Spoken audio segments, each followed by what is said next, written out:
নবীর একজন সাহাবী নবী বিশ্ব নবী রাহমাতুল লিল আলামিনের কাছে আসি হাজির হয়। আল্লাহর নবী বিশ্ব নবী রাহমাতুল লিল আলামিনকে বললেন, ইয়া রাসূলুল্লাহ, ইয়া হাবিবাল্লাহ, ও নবীজি, আমি জিহাদ করতে চাই, যুদ্ধ করতে চাই। সুবহানাল্লাহ। জিহাদ করলে সওয়াব আছে কিনা? লাভ আছে কিনা? সওয়াব আছে কিনা? লাভ আছে কিনা? কি পরিমাণ লাভ! যদি কোনো ব্যক্তি আল্লাহর রাস্তায় যুদ্ধের ময়দানে শহীদ হয়, আল্লাহর রাসূল বলেন ওই ব্যক্তিকে মহান আল্লাহ পাক বিনা হিসাবে জান্নাত দান করবেন। আরো জোরে বলে সুবহানাল্লাহ। আল্লাহর নবী সাহাবী, আল্লাহর নবী বিশ্ব নবী রাহমাতুল লিল আলামিনকে বললেন, ইয়া রাসূলুল্লাহ, ইয়া হাবিবাল্লাহ, ও নবীজি, আমি যুদ্ধ করতে চাই, জিহাদ করতে চাই।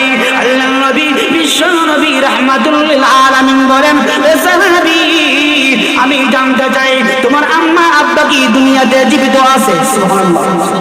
আরো জোরে বলে সুবহানাল্লাহ। ওই সাহাবী ডাক দিয়ে বলেন, ইয়া রাসূলুল্লাহ, ইয়া হাবিবাল্লাহ, ও নবীজি, আমার আব্বা দুনিয়াতে নাই, আমার আম্মা দুনিয়াতে আছে। আল্লাহর নবী বিশ্ব নবী রাহমাতুল লিল আলামিন বলেন, হে সাহাবী, আমি নবী তোমাকে বললাম তুমি তোমার আম্মার খেদমত করো।